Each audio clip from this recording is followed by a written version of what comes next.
Everyone talks about the cost of living in the UK.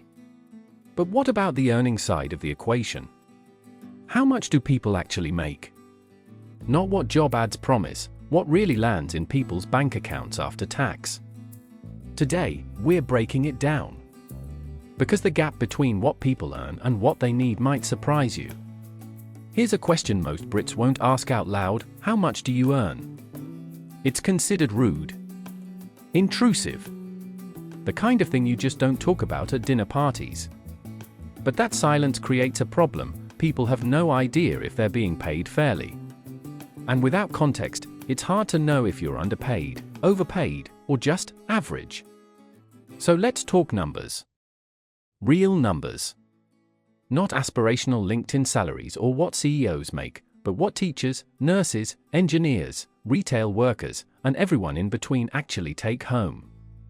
We'll cover the national averages, break it down by profession, and show you how geography changes everything.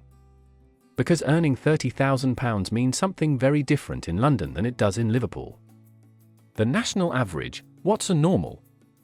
Let's start with the big picture. According to the Office for National Statistics, the median full-time salary in the UK is around £34,000 to £35,000 per year as of 2024. That's gross, before tax. After tax and national insurance, that works out to roughly £2,200 to £2,300 per month take-home. That's what half of full-time workers earn or less. But here's where it gets interesting. The mean average salary, which includes the super high earners, is closer to £38,000 to £40,000. The gap between median and mean tells you something important: a small number of very high earners skew the average upward. So when politicians or economists talk about average UK salary, it's worth asking, median or mean? Because for most people, the median is more relevant. Now, £34,000 might sound reasonable. But remember, this is full-time work. Part-time workers, gig economy workers, 0 hours contracts, they're earning less. And in some regions, that £34,000 goes a lot further than others. Breaking it down by profession. Let's get specific. What do people in different jobs actually earn? For teachers, starting salary for a teacher in England is around £30,000 to £32,000. Experienced teachers can earn £40,000 to £50,000. Head teachers in larger schools can push £60,000 to £80,000 or more. But the average classroom teacher? Around £38,000 to £42,000. For nurses, newly qualified nurses start at around £28,000 to £30,000. Senior nurses can earn £35,000 to £45,000. Nurse consultants and specialists can reach £50,000 or more. But most nurses sit in the £30,000 to £38,000 range. For engineers, this varies wildly. A junior engineer might start at £25,000 to £30,000. Mid-level engineers earn £35,000 to £50,000.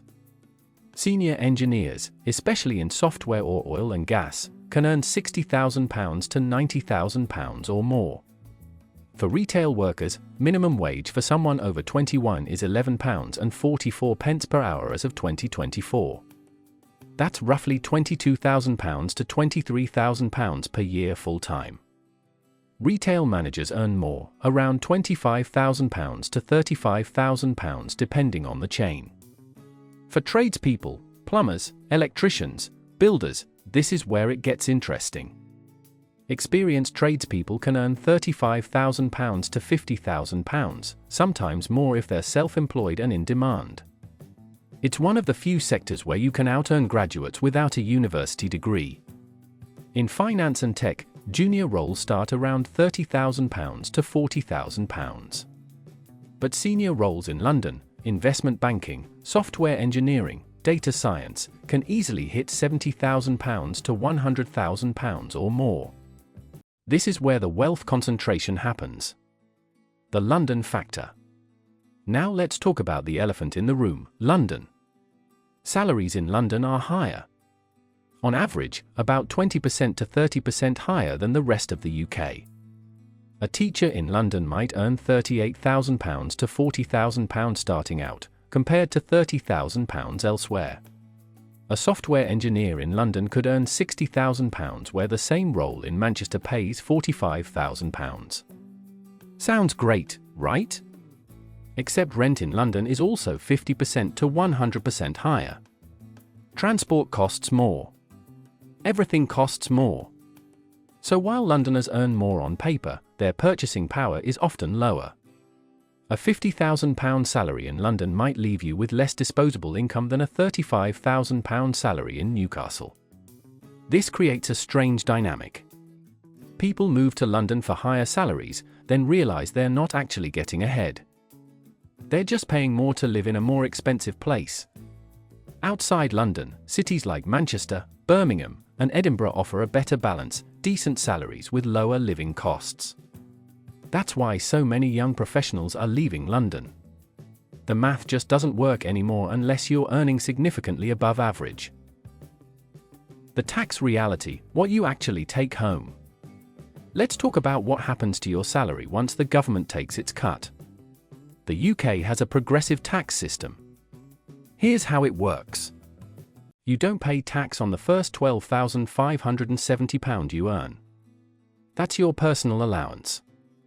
From £12,571 to £50,270, you pay 20% income tax. From £50,271 to £125,140, you pay 40% income tax. Above £125,140, you pay 45% income tax. Plus, you pay national insurance, essentially another tax. That's 12% on earnings between £12,570 and £50,270, then 2% on anything above that. So let's do the math. If you earn £50,000, you take home roughly £38,000 per year, or £3,170 per month. The wealth gap, who's really earning big? So we've covered the average. But what about the top? The top 10% of earners in the UK make over £60,000 per year. The top 5%? Over £80,000. The top 1%? Over £180,000. And at the very top, CEOs, bankers, business owners, we're talking millions. The gap between the median worker and the highest earners has been growing for decades. Meanwhile, at the bottom, millions of people are on minimum wage or just above it. 0 hours contracts. Gig economy work. Jobs that don't offer security or benefits. The UK has a wealth distribution problem. Not just income inequality, wealth inequality. Because it's not just about what you earn. It's about what you own. Property, investments, assets. Someone earning £40,000 but owning a house in the southeast could be wealthier than someone earning £70,000 and renting in London. Wealth compounds. Income alone doesn't tell the full story. And that's the reality behind the numbers. The UK has plenty of jobs. But increasingly, those jobs don't pay enough to build the life people expect. Home ownership feels out of reach. Retirement savings are a struggle. The middle class is being squeezed. So now you know what people really earn in the UK, from the median worker to the top earners, from London to the regions, from graduates to tradespeople. The salary conversation is uncomfortable. But it's necessary. Because without transparency, people don't know their worth. And without knowing your worth, it's hard to ask for more. If you want more deep dives into UK life, money, and the numbers behind the headlines, subscribe. We're just getting started.